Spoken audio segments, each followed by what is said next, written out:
IFM News. Lokal.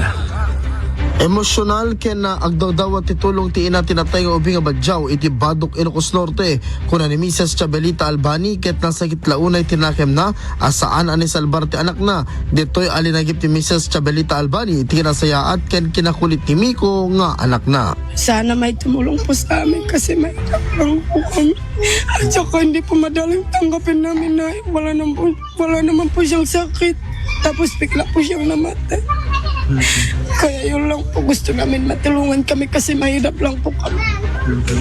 Kabayatan nakat surutan dati nakaugalyan ti badyaw ang manulay nga oras ket may pumpunto ti bangkay ti biktima ken saan daytoyan ana tutukan ti formalin tapno mapreserba akas obraen tayo ditoy lugar tayo. Kabayatan na basar ti datos si dinailia na pulisya ket daytoy ti kaunaan a fatal accident iti daytoy atawen. Para iti IFM News, Idol Lawrence Martinez, Tatak IFM.